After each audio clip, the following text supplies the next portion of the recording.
wow. Am I actually live now? Oh, my goodness. Let me set this up here. Oh, my goodness gracious.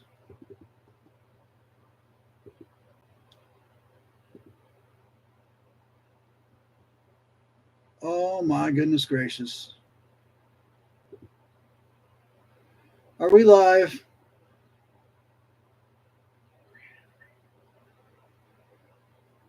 No, I know we're on the server still, but I'm talking about on the BackerKit. Are we live? I can't tell. And well, please, can you journey over there? I'm in color at least. I'm not in black and white. This isn't the 60s or the 50s, whatever. I appreciate it.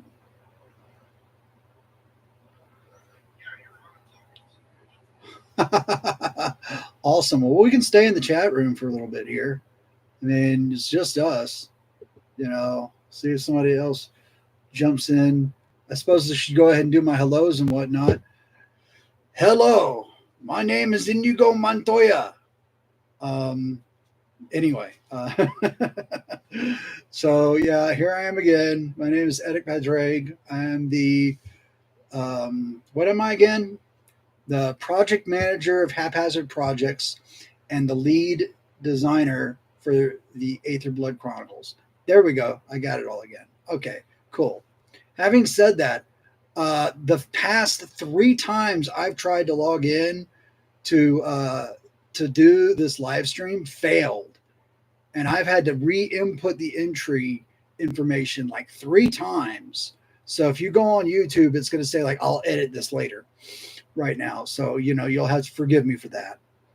But here I am. And actually, I'm going to have to keep these on here. So I got questionnaires I've got to go through. I've got a loaded night tonight planned for everybody. And I just need somebody specifically to pop into the live chat. Here we go. Okay, no, he's here. He's just not showing up. So Chris is here with us tonight. Thank you very much, Chris. I appreciate you being here. Yeah, we're hoping that free RPG Day does not slow us down very much. I know a lot of people are going to be out at stores playing in events and stuff like that, which is great. The hobby needs support. And maybe you'll come home and watch a video of us, making fools of ourselves because we're talking to each other. I don't know. But yeah, no, whatever. Today we're going to be covering a lot. And I am changing the parameters of the videos for today as well. So there you go. I run the show here, so I get to do stuff like that. So no longer are we going to be doing 2 videos like I had originally told you. We're just going to do it all in one, because the past couple of times when we've done videos, they have, how should we say, not run through the complete 2-hour block that we have set aside here. And I'm just going to see if, no, that doesn't work. See if this, trying to get my boxes out of view here. There we go. That's better. All right. So yeah, we've got Prime, we've got Strange Man, and then we're going to cover some details of Twilight Ops, all of whom are movers and shakers within the Aethyrblood Chronicles, which is the reason we are all here. Hopefully you're here for that. If you're not here for that, then you need to go wherever you need to go. But you can stick around here if you want to. You're just probably going to be a little bit bored.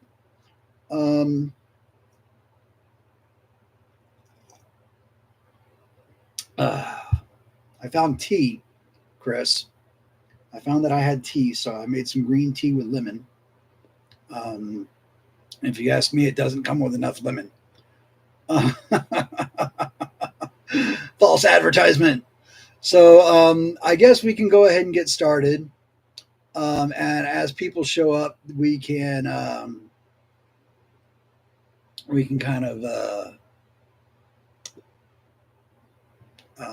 see what their feedback is and whatnot.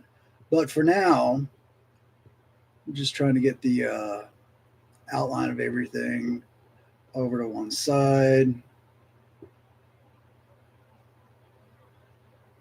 And okay, cool. All right, so we're going to start things off with the Prime. And Prime, they were made to be a very divisive character, someone that would piss you off. Um, you've got a character here with all the capability of Superman, essentially, and none of the save the world attitude. Um, so it's kind of infuriating to a lot of people, um, their inactivity. And I say there because Prime is a non binary entity. Um, she looks like a human woman, but she is not human, in fact. She is Zilvius, which is a special race designed for this game. Um, their powers are inborn, though some of them have been known to be Aethers, but those Aethers are few and far between. So, yeah, Prime has a fair number of questions here, so I think we should just go ahead and get started. And when we get to the end, whoever's in chat can ask us some follow-up questions and whatnot. But the first question on here is, how did Prime come to Earth, and what was the initial reaction from humanity upon discovering their presence? Well, first of all, there was no one around when she crashed. She crashed deep in the forested hills of Ireland. She was a convict on her world, sentenced to exile and isolation of 1,000 years. She's now she's been basically living on Earth ever since, and now claims Earth is her home. But her original contact with Earth was literally land suitable for farming. So that's what they did. And then they only reacted to the world as a farmer trading to their neighbors. So the next question is, with a lifespan spanning hundreds of thousands of years, what significant changes have they witnessed in human civilization over the centuries? Well, you got to understand, we're talking about somebody who crash landed during the Bronze Age. Yeah, about 1,000 years before Stonehenge was built. So they've kind of witnessed a lot. They've witnessed everything, and that's come since then. And in their estimation, it's worded as, they have carefully watched with playful amusement the idiocy of humanity. They can't believe half the things that humans do or claim to have done, because they know outright that they've done, or they've been responsible for some of the things that humanity has taken credit for, like Stonehenge or other stuff that we'll get into. So the next question is, how has Prime adapted to living among humans, given their extraordinary abilities and long lifespan? They haven't. They basically have lived on the same plot of farmland that they have since they arrived. They choose not to engage with humanity because their best friend, in their estimation, is their aggression. It's the only way they know how to react to a situation, because they've been trained to go in and basically commit murdercide. New word there, murdercide, against any problems that may be at hand. And when the British have come in to try and take her lands from her over, the past, centuries and things, they've always stood their ground. and fought them away, scared them away, sent them back on their horses, headless and stuff like that. They're not a very subtle person at all, but they don't interact with their neighbors other than just trading and sustaining life as you do as a farmer. Um, Next question. What role does Prime play in global matters such as diplomacy and addressing global threats? Again, not much at all. Every now and then things have happened in history, like some rogue planetoid near misses and stuff like that. That can be attributed to Prime, because if it threatens the planet in general, they're all hell bent to save their new home. That's the way they look at it. Don't step on my lawn, type of thing. And they're very adamant about that. So if it comes to protecting their home, that's when they get involved. Let me see here. Next question is, how does Prime utilize the ability to fly? And are there favorite places or regions on Earth that they enjoy exploring from above? Thought for them is simply the engine of flight. It's like flexing an arm or a leg muscle. You just do it. Once your body's learned how to do it, you're fully capable of doing it. And that's how they are capable of flying. It's just an extra muscle. But yeah, there's a whole list of places that they enjoy exploring from above. Gobekli Tepe, the Alps, Mount Fuji, and I'm probably going to mispronounce this next one, but Palm Jumeirah. I apologize for butchering that. Jumeirah in Dubai. It's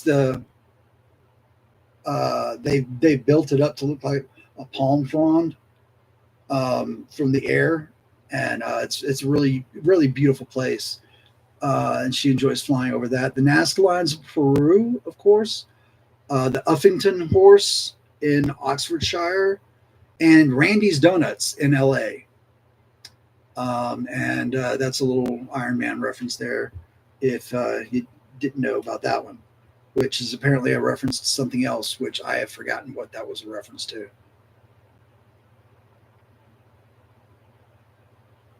Moving on. Can you elaborate on their regenerative abilities? How have they influenced their approach to combat or personal health? Well, Prime tends to appear to run in very brashly, drawing all the aggro to themselves. With their super speed, they react to dangers much more quickly than anyone normal could. They're calculating movements on a picosecond timeline. And with that kind of precision and timing, you can move aggressively because you've been able to predict all these movements that are going to be possible and impossible, and so on and so forth. So even when they look like they're a bull in a china shop, they're making each of their moves intentionally and purposefully, and that is to make the most amount of pain as possible, as quickly as possible, to end the fight. The next question. Given their longevity and unique perspective, what philosophical insights or wisdom would they share with humanity? Now, I wrote this answer as a direct quote from the perspective of Prime, and this is what came up. Humanity is dumb. Individual people can be brilliant and amazing, but the human race lost the race when they developed government. Now, I have reasons why the statement is worded the way it is. That sounds like a very harsh commentary. It's really not meant as one. This is simply the viewpoint of a character. So just wanted to state that right there. Have they encountered other extraterrestrial beings on Earth? And if so, what are those interactions like? Yes, there are other aliens on Earth besides her, or excuse me, besides them. That's my one slip up. I allowed myself one slip up. Hopefully, I won't make another one. So these other aliens are represented in the core rulebook. Three Elions, two Ajiro, two Karatha, one Thon, and one Treglurian. And they've all been friends, and they've had a weekly poker game since 1806. That's a long time to play poker. It's a long time to get to know people. Or aliens, however you want to declare that. But that's the extent of their interactions. They each go and live their separate lives afterwards. And yeah. So anyway, we'll get into those characters later, hopefully. Okay, next. How has Prime's advanced technology or knowledge contributed to human technological advancement, if at all? It has not. Because when the ship crashed, there was nothing left. Literally, the ship crashed with such harsh velocity that it atomized. Prime, I almost messed up. Prime is the only thing within that ship that survives. And I lost my place. All their knowledge was of fantastic futuristic sciences and cultural knowledges or alien languages and species knowledge, most of which is useless here on Earth. Next question. Looking ahead, what legacy does Prime hope to leave behind on Earth, and what are their future aspirations? They have no expectations at this moment. You know, they're concerned with the spike in aethers because they know what kind of cosmic dangers that will attract, but they simply want to be left alone. So take heed.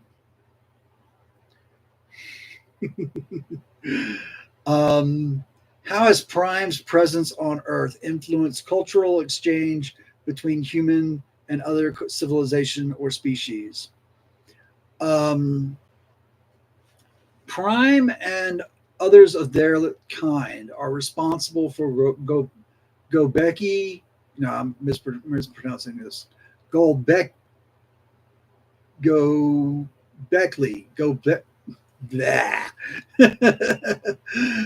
Christopher's laughing at me, I'm sure. Gobekli Tepe, Stonehenge, and the dolmens across the world.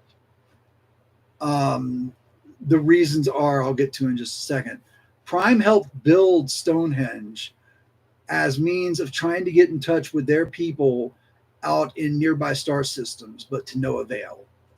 The dolmens were doorways to other realms that their predecessor, Alpha Prime, built. And Alpha Prime is a huge character in the lore. We'll go back to and explore in another video. Definitely in another video. With their longevity and global perspective, what initiatives and efforts? This is more of the same. I don't even need to finish the question. Granted, I'm the one that wrote down the questions, but I just wanted to drive home the fact she does nothing. She has no initiatives. She has no efforts. Sometime later in the plot line, she gets involved with characters like Verdant and Unity to help with their causes, which are environmental stability primarily. But unless there's some kind of prodding, and prodding is kind of dangerous when it comes to them, but they prefer to farm their land in peace. And it's as simple as that. Hopefully we've driven that point home enough. Have they taken on any mentor or advisor roles to younger generations, either human or otherwise, and what lessons do they impart? Prime could care less. Again, they would only be concerned if there were another of their kind in which case she would raise that child, or they, two mistakes. I apologize. I'm a horrible person. In which they would raise the child in accordance with the ways of their people, which is to learn through your mistakes, to suffer, to survive, and learn from your mistakes. That is the Zilvius way. Can you share any contributions Prime has made to medical science or healthcare, given their regenerative abilities and longevity? There's actually an answer for this one. It's not more just go screw yourself. Once, on a whim, they participated in a research study to cure cancer. Nothing came of the work, but there were enough anomalies to get the attention of several people in positions of note. Now, that is a specific reason that a certain someone found that a certain something that we'll be talking about just a little bit later, that certain something is Twilight Ops. And we're going to be getting into that in a little bit. So, excuse me, my throat is getting dry here. And then I wrote another in-person, in-character question for Prime, and that is, Prime, considering your vast lifespan and experience, if you could revisit one moment in your history on Earth and change the course of events, what would it be and why? Again, this is a character perspective, okay? But in character, Prime would say, I would redo one thing. I would save Rome. Humanity lost everything humanity lost everything they learned up to that point. The burning of Alexandria was a tragedy that should have never occurred. Were there an entire race responsible outside of humanity, that race would no longer exist.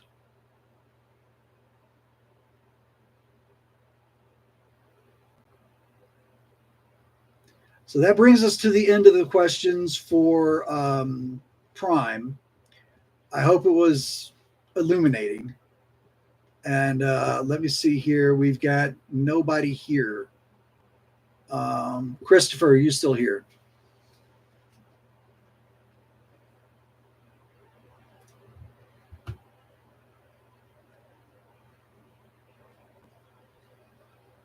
Christopher, if you have any questions that you would throw towards Prime,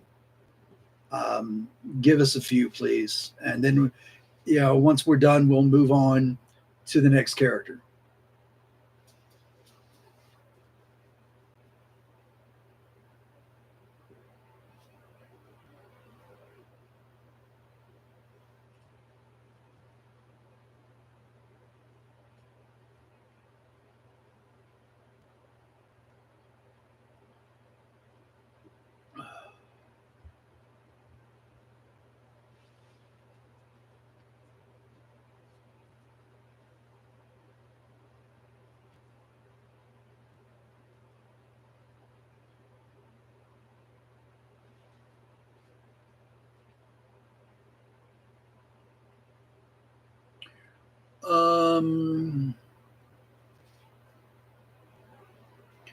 Was Prime responsible for any old temples or megaliths, either indirectly or directly? Well, I kind of covered this. She specifically built Stonehenge as a primitive way to reestablish contact with others of her kind in nearby star systems. They also stood watch over Göbekli Tepe. Hey, I said it right that time. As it was a memorial to Alpha Prime. And Alpha Prime was actually a mentor of theirs. So there was about 100 years or so where she stood sentry. Third mistake. Well, I am horrible today. They basically took it upon themselves to guard the tomb and any treasure or any specific ancient knowledge that resided within there. Um, but again, that's covered in another Q&A for Alpha Prime. None of the other ones was she really. I should have said any more. Oh, are there any more? Um, you know, really, that's it. Stonehenge was the only big thing they tried to do before putting themselves away back into self exile. Because at that point, their sentence had been completed, and they could have gone home if they wanted to, but they decided just to eke out a living here. Oh, there was one other thing I mentioned in the update video about this. What are her favorite farm animals? And I know a lot of people will look at that and go, "Wait, what? That kind of sounds a little bit funny." But literally, she enjoys the company of pigs because she finds them to be quite intelligent and quite affectionate when they're bathed. She does not go roughing through pig pens or anything like that. She gets them cleaned, takes care of them inside of her own house, and that's basically they're her pets. So, yeah, she likes pigs.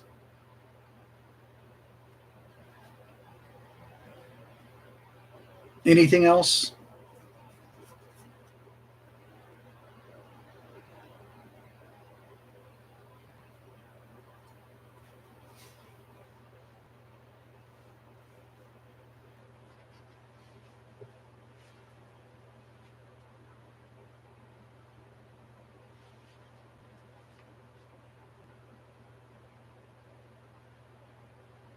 Yes, they are very much a get off my lawn type of person. Yes, they really are. They're kind of simplistic in that way. The only times that they get up and get involved is if the planet is in danger. Um, that's about it. But there are some times she does get involved. Later in the plot line, you'll see that they're involved in protecting Unity from assassination attempts when Unity starts her projects of the Acropoli. Um, they will also become involved with Verdant in her attempts to stabilize ecologies and environmental, stabilization, things like that. Specifically in the Sahara and the Lower Sahara areas. Sometimes Verdant will need backup because some of those places can be harsh, and Prime is always one to get out and help that.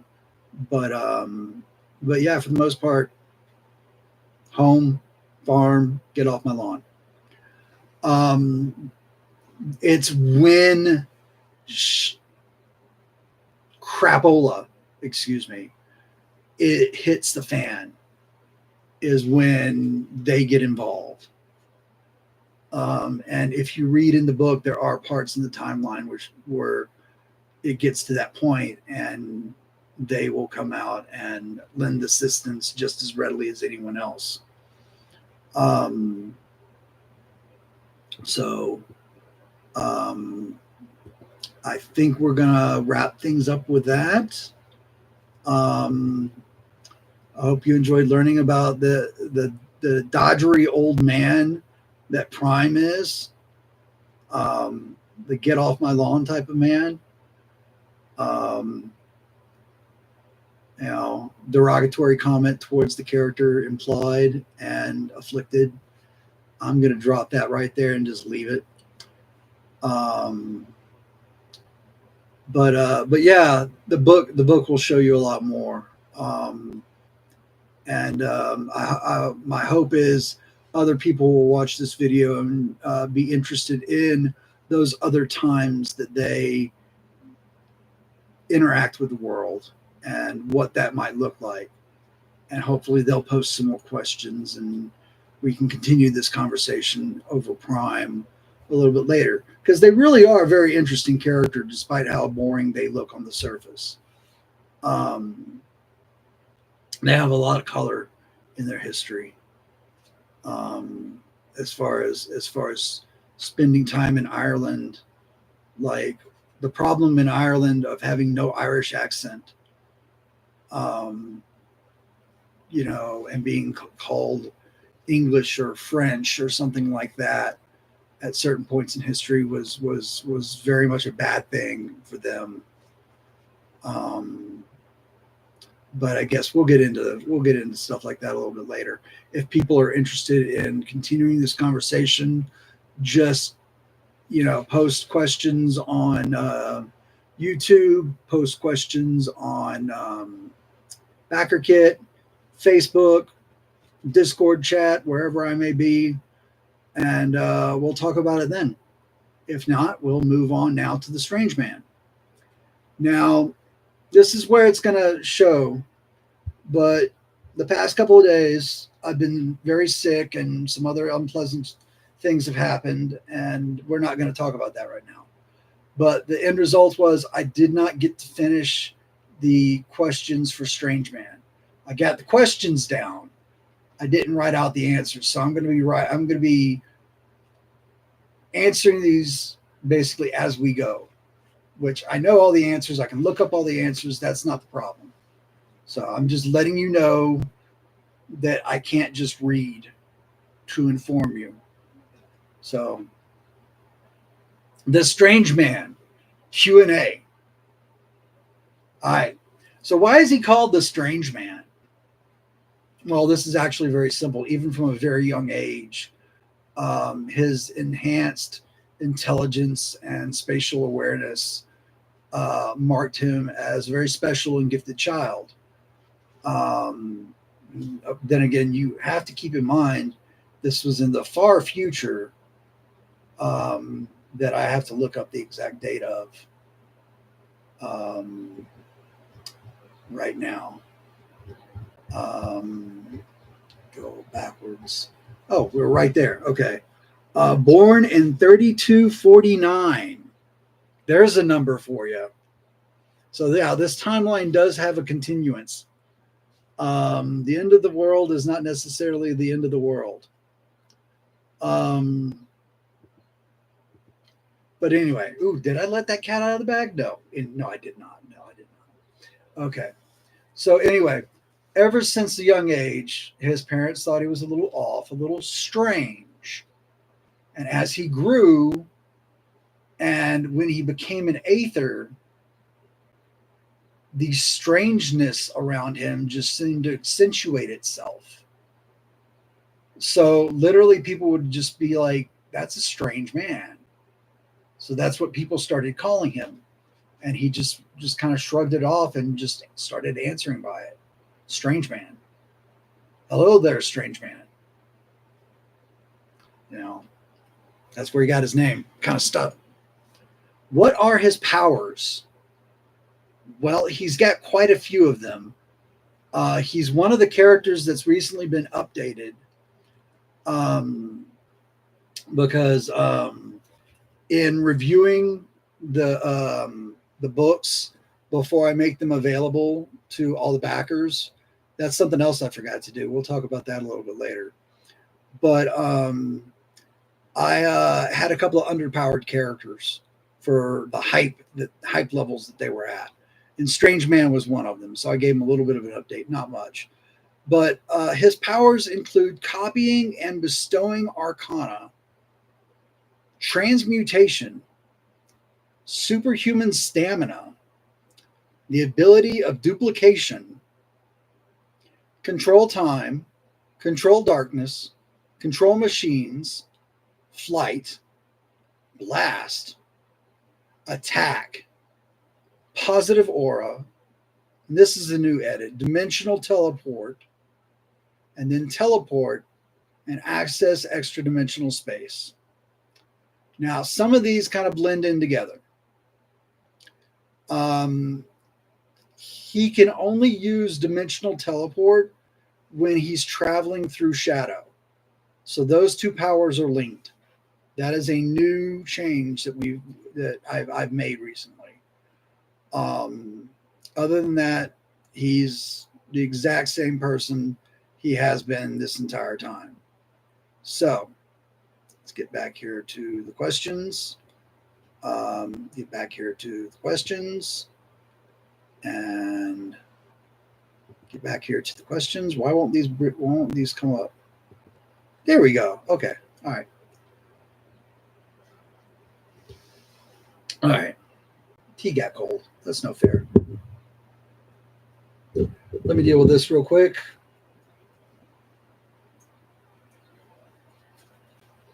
All right. Next question. What's the armor for? He doesn't fight. Well, the armor is actually there to protect him against temporal anomalies that might eat away at particulate matter from going between dimensions and timelines and multiverses and things like that. Um, yes, there are multiple multiverses, but that's a different conversation in and of itself. Um, so the armor literally is there to protect him from those sorts of elements, metaphysical elements that humanity as a whole has not discovered, but in his great scientific knowledge, he has. So that's why he wears the specific armor that he does. When did he actually become an Aether? He became an Aether at the age of 12. He was in an advanced placement school working with engineering and advanced mathematics. And his Agnati came to him and said, gave him the whole spiel of, you'll be very important in a series of battles that are destined to shape the future of mankind. Do you want the ability to get in there and do something about this? And with his greater understanding of things, he saw this as a tremendous chance, a tremendous opportunity, and he leapt at it. So, yeah, very young, and he's been learning ever since then. There's no telling how old he is now because of all the jumping through timelines that he's done. I don't want to try and do the math. Someone out there wants to, you're more than welcome to. Next question. What is his relationship to cats? Cats? Well, the fact is, cats cannot see him.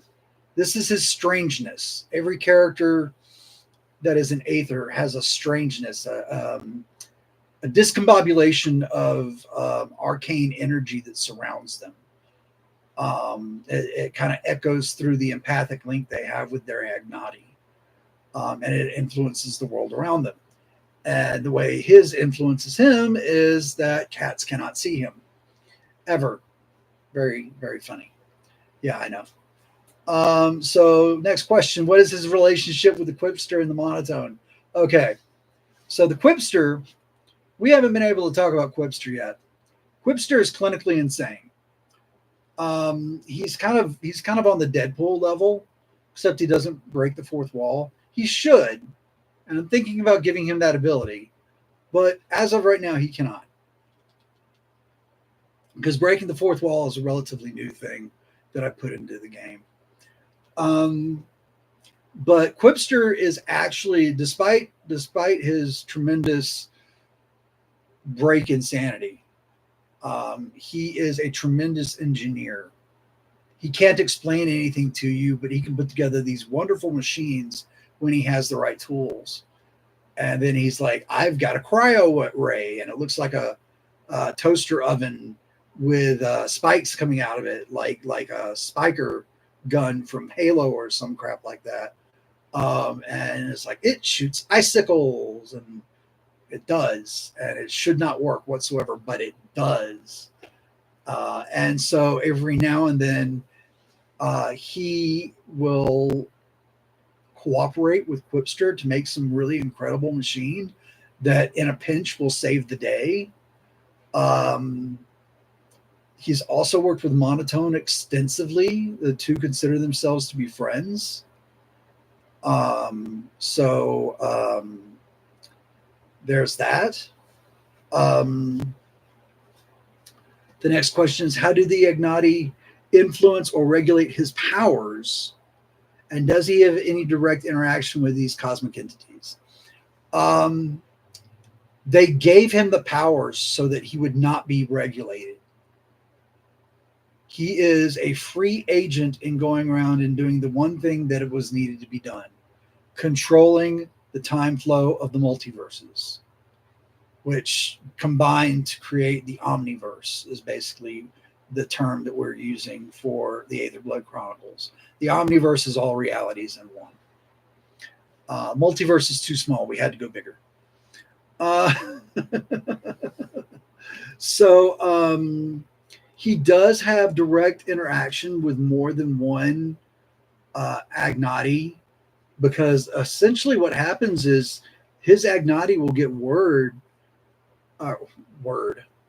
from other Agnatis that say, hey, we need attention, no pun intended, directed in this area to help us with a problem, a earth shattering problem or a planetary shattering problem of any origin.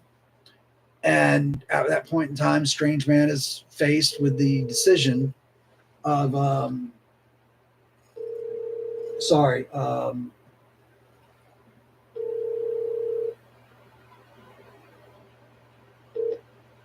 sorry about that. Can't believe I just got a phone call when I turned my phone off. Where was I? Oh yeah, so he'll from time to time get drawn into these concerns of these other Agnati and have to weigh it personally against what he's doing at the time. If he feels responsible at all in any way of what's actually going on in that moment that they're asking him to be there. So yeah.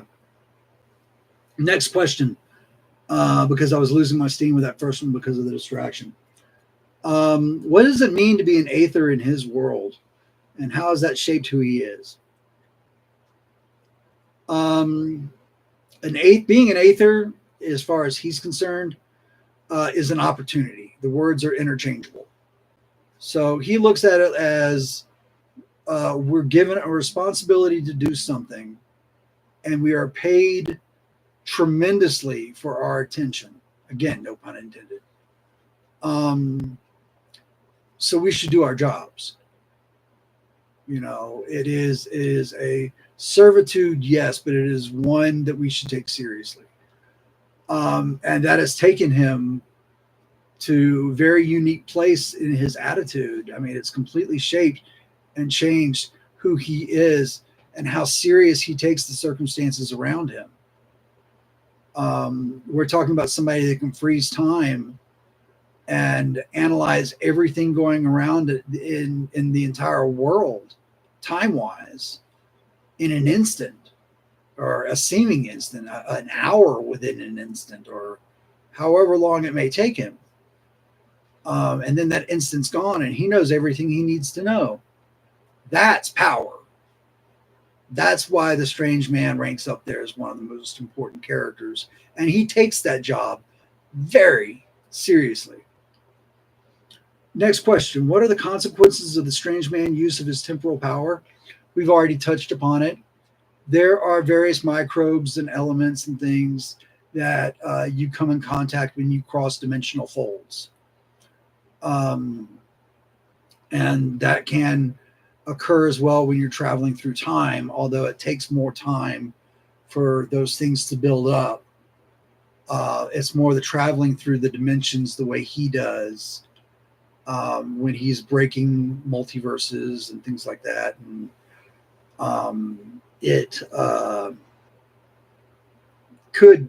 outright could kill him sometimes. And that's why he has his armor. So those questions kind of feed into themselves. What are the risks of teleporting through shadow, Why do it in the first place? Well, the risk is that the Shadowlands, the realm of shadow, has these terrible beasts within it, some of which can be controlled, some of which are beyond the nature of controlling.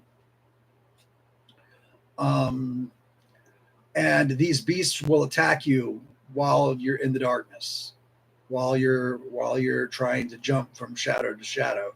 And if you get caught from shadow to shadow, you may not reappear because of the violence that will ensue when one of these beasts finds you.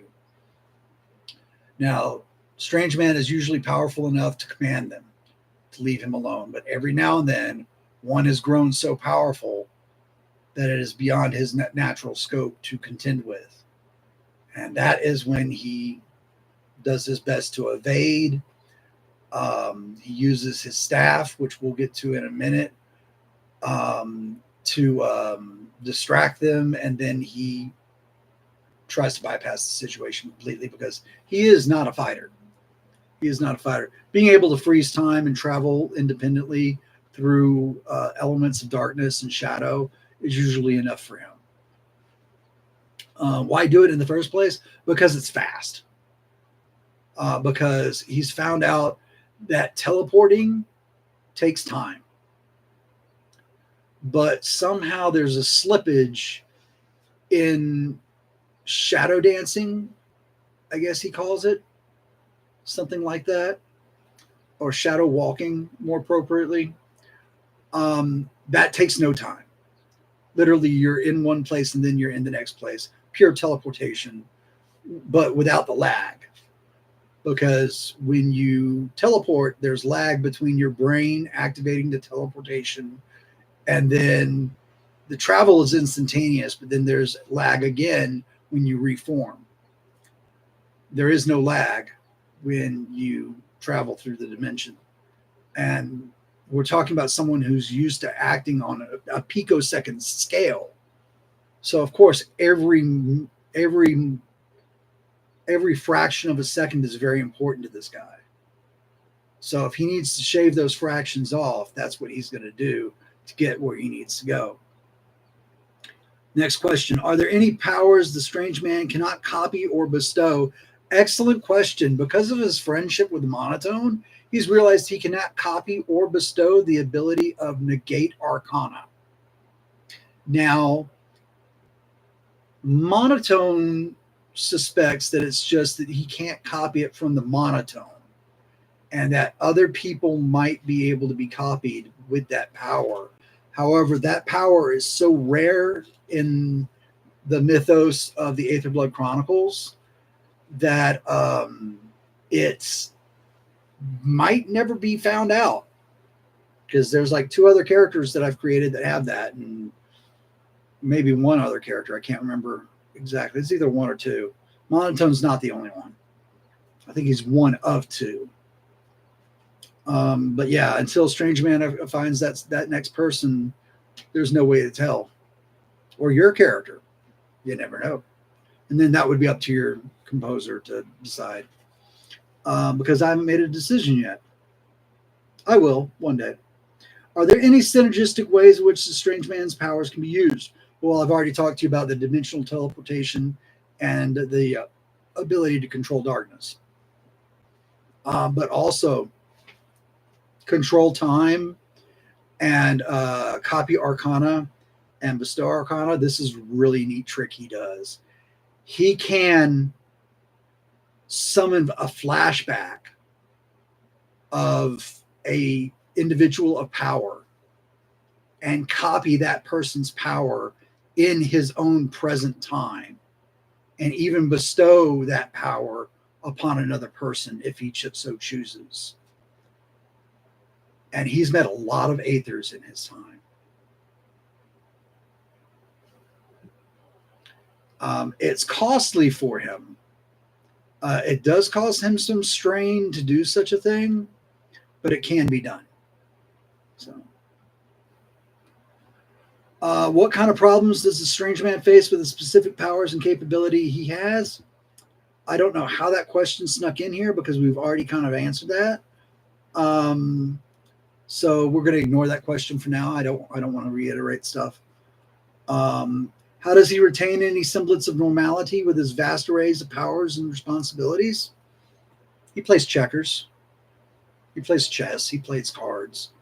And it's just standard games. He doesn't play any of the deviations like 3D chess from Star Trek or anything like that. It's just standard games that have been around for a long time. Go is another one of his favorites. And it's just a matter of him remembering the times that these games came from, and that's kind of what keeps him grounded. Because there's humanity in those lessons. There's a beauty to the simplicity of what was created in those times, and he appreciates that. All right. How does the world view Strange Man in concerns of his powers? Okay, so basically, here's this. The world at large does not know about the Strange Man. There is an organization funded by the U.S. government, a global organization that Strange Man has created. But even then, only the top brass of that organization knows about him. And we'll get into that in just a bit because we're almost done with the Strange Man. When he copies the powers of others, does he seek permission first, or does he have a personal code for when it's acceptable to use this ability? Usually it's more of a practical matter for him. If he needs it and it's going to fix a situation, a problem that he's facing, he's going to do it. He's not going to ask for permission. He's not going to, tell you afterwards that he did it. He's going to do it. He has the power. He has the responsibility himself to fix these problems as best as he can. So he looks at it like it's his job, like we said earlier. That's what he's going to do because that's what he's there for. Let me see here. I'm going to skip that question because that's kind of already been covered.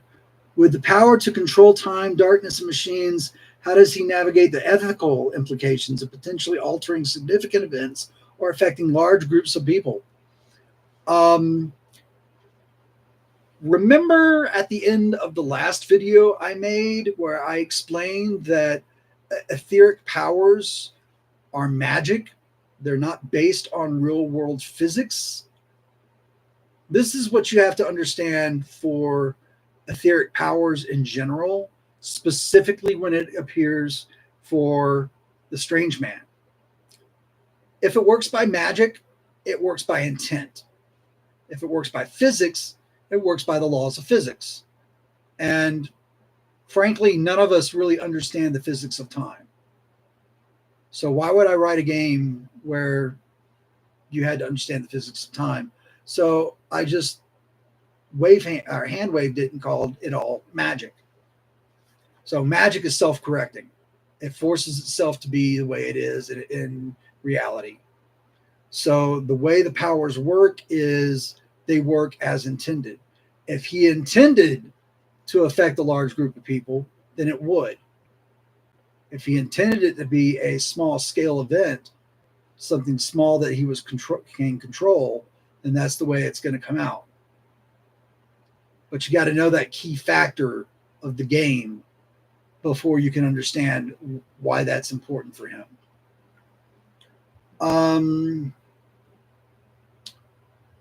Does he foresee his powers evolving or changing in the future? Definitely. He knows that given enough time, any Aether can become more powerful. He knows that given enough forceful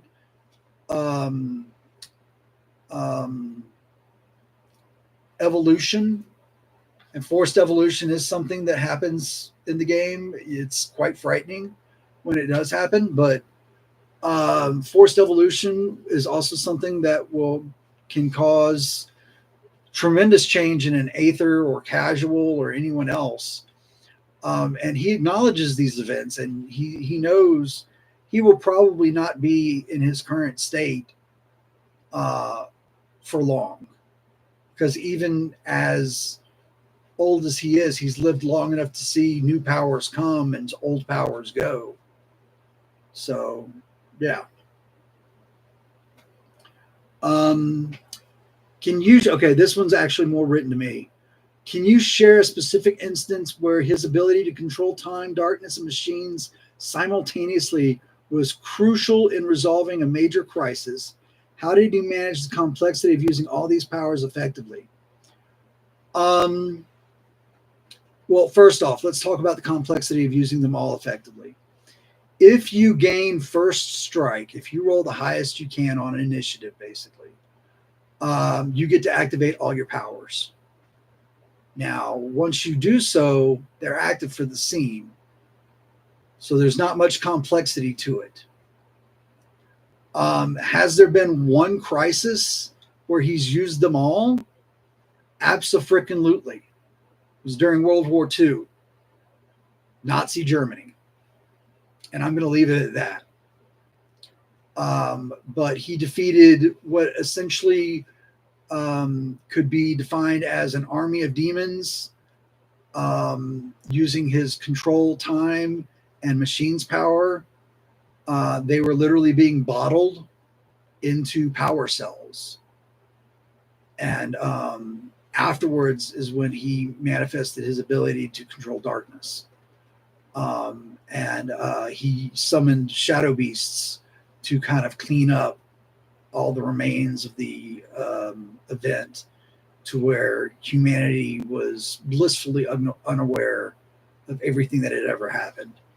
But that's a major story point that we'll get into probably in one of the adventures. The Shadow Over Time is the one that I'm working on right now. So be on the lookout for that. It is the first stretch goal we're hoping to hit, to actually publish those adventures. So that will be in there. Among his abilities, does he have a favorite one to use? And if so, why? His favorite one to use is control time. And that's simply because of its utility. He loves being able to catch people unaware or move things about in surprising manners, to where it's basically not shock and awe, but just weird someone out. He kind of gets a weird tickle when it comes to weirding someone out like that. It's his form of humor, I guess. Just a lot of people don't get it the way he does. But yeah, so he'll control time to like like if he walks into your office, he'll freeze time and then switch your mouse to the opposite side of your desk. Go back to where he was, restart time, and you look down and you're like, wait, what? Little things like that, just kind of kooky. Let me see here. Does he ever use his powers in harmless, fun ways? That's exactly the example I just gave you. Looking back on the journey of the strange man, what do you consider to be the defining moment or lesson that has shaped him the most as a hero and as a person? It's going to be Nazi Germany. It's going to be the encounter that he had there, and his interactions that he had there with the monotone, with Quipster, and the craziness that ensued. And hopefully you'll be able to read all about that quite soon. So that is everything for the Strange Man. We are 1 hour in, a little bit over 1 hour in on our live stream, and we're almost done. But for now, do we have any questions involving the Strange Man? Who else is here besides Christopher? Is anybody else here besides Christopher? Give us a shout out. Mr. Hidden. Oh, what about a staff? Oh, what is the rest of that? How do other characters get cool stuff like that? Okay. His staff is basically an instrument from which he is able to fine tune his time control powers. He also uses it to blast people with literal temporal energy. that can slow them down, speed them up, and cause all sorts of molecular and cellular damage. Um, and he's only capable of creating those staves because of his ability to control machines. That's how you get cool stuff like that, the ability to control machines. That plus his supreme engineering skills that he already has. That's kind of what it takes. And there's, any character can get that. It's just a power. Take the attack power, and then come up with a creative way to use it. This game is not a game of hard and fast. I have a magical artifact. No, that's the attack power, and I flavor it as a magical weapon or whatever. So that's exactly how you get stuff like that. Thanks for showing up today. I appreciate you being here. I really do. Great question. I meant to address that. Glad you brought that up.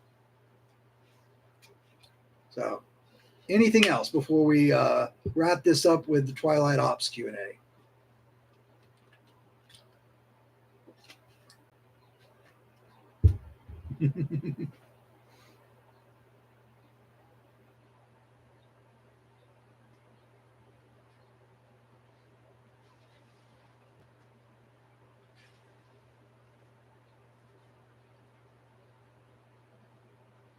Okay. None on Krista's end. So, Mr. Hidden, do you have anything else for us? If not, don't worry about it. We'll just go on to the Twilight Ops Q&A.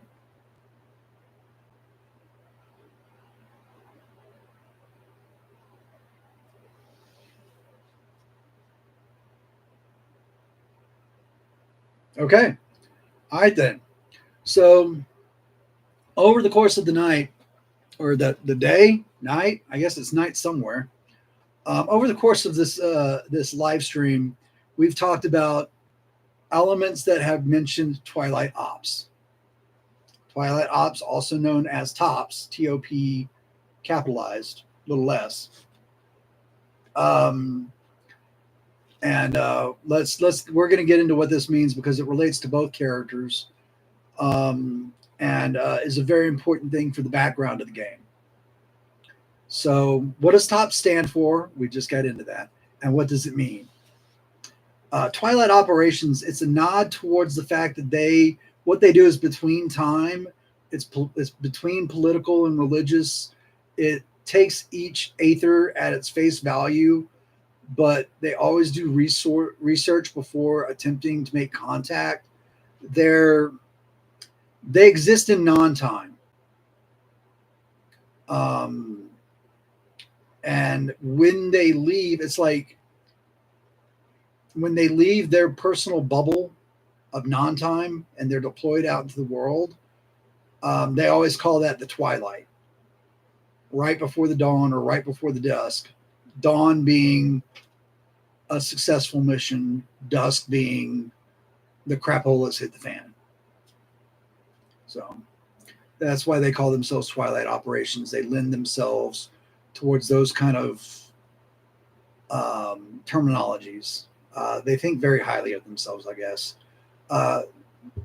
Does not surprise me that the Strange Man is the one that founded Twilight Operations. Who is the director or the officer in charge of Twilight Operations? Well, there are two main people in charge of Twilight Ops. Dr. Andrew Pitchford, the senior director of operations. He possesses an uncanny insight into the Agnati and Aether relationship. Further, he has perfect memory over every aetherical event he has ever seen.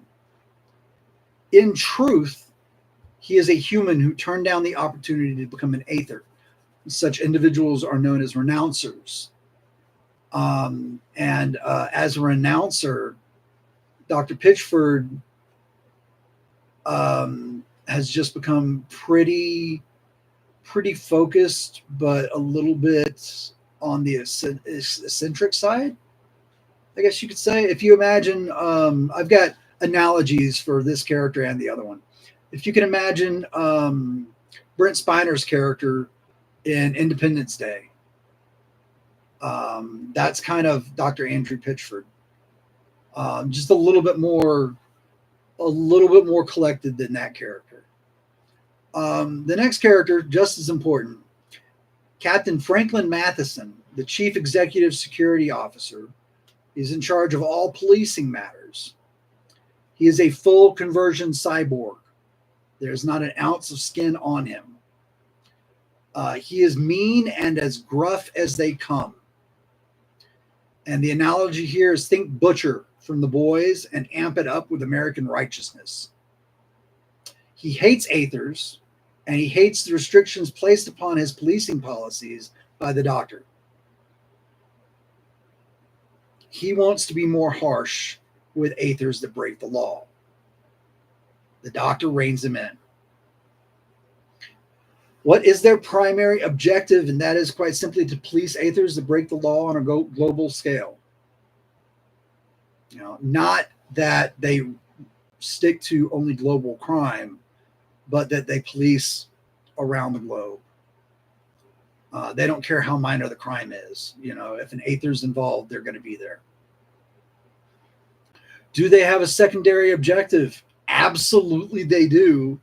And this is known only to a few individuals there. Captain Matheson is not one in the know about this. But secretly, Twilight Ops researches and experiments on imprisoned Aethers in efforts to create better super soldiers. Ethical dilemma? You tell me. Last question I have here, because I literally ran out of time. Last question I have here is, how do they go about with experimentation when creating new super soldiers? They get portions of the origin serum mixed in with chemical cocktails, steroids, mood stabilizers, all courtesy of the Strange Man.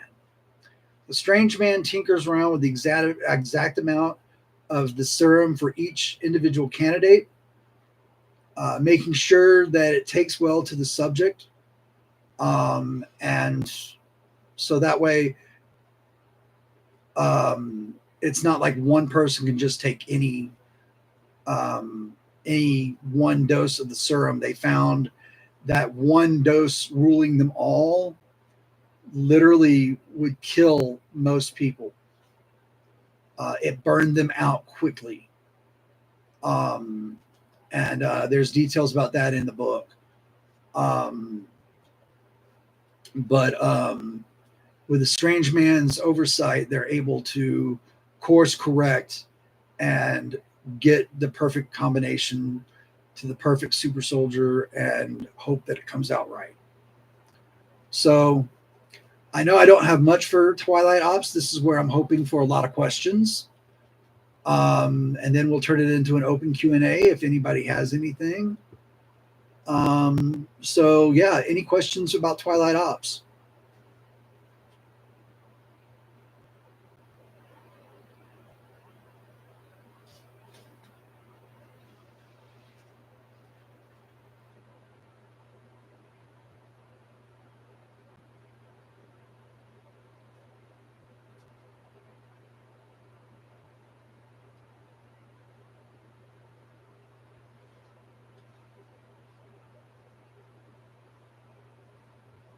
Are they international or USA only? No, they are on a global scale. They have contact with Interpol. They have contact with the FBI, CIA, and they liaison through all police agencies on a global scale, and basically insinuate themselves into smaller, more local areas when they go into those areas. And take over investigations that deal with Aethers there. They inhabit, most of their offices are in the USA. Their main office is in Dothan, Alabama. But they inhabit pretty much every major city in the world. They also have a station in Central Antarctica, because Antarctica's got its own things going on, Aether related, and no one really knows about that Antarctica station. But that's a whole another story that I'm hoping to do with the adventure series as the first stretch goal, and that one is the Alvarius. That's the adventure that I'm trying to do for that one. Let me see here.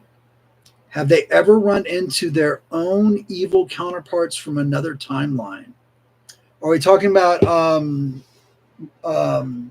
Strange Man? Was that for Strange Man?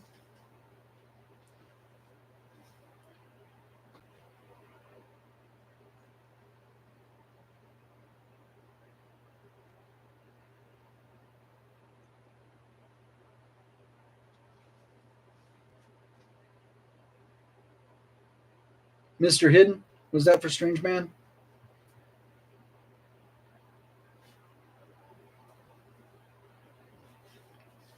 Oh, the Tops agents. Have they ever run into their own evil counterparts from other timelines? No, but I like that. Now I have to develop that into a story. Thank you very much. One story key for you, good sir. Actually, aren't you supposed to be playing in the new Aethyrblood game that's taking place? Um, as soon as we can get two more backers on that.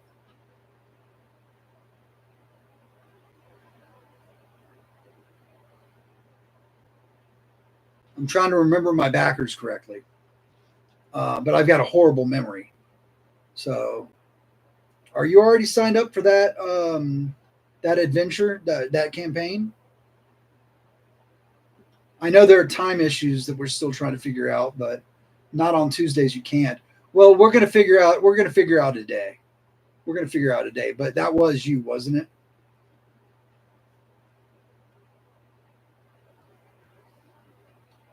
Yeah.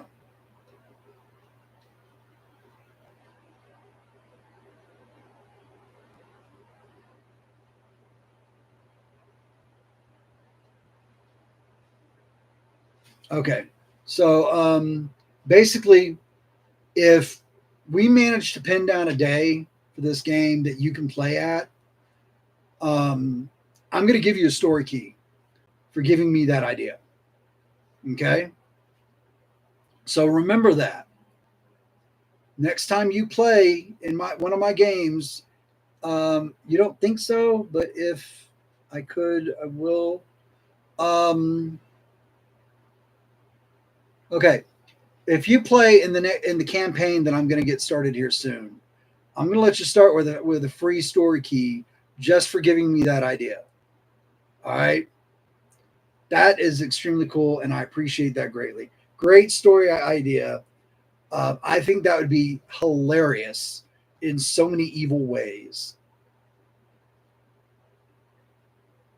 So yeah. See, here you backers are shaping the wholeness of this game. It's incredible. I love the way some of this stuff is going.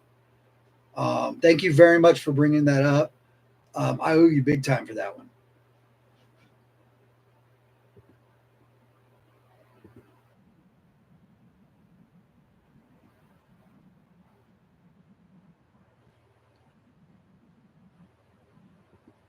All right. So, do we have anything else for Twilight Ops? Yeah, I know. It is funny. It's pretty priceless. Do we have anything for Twilight Ops?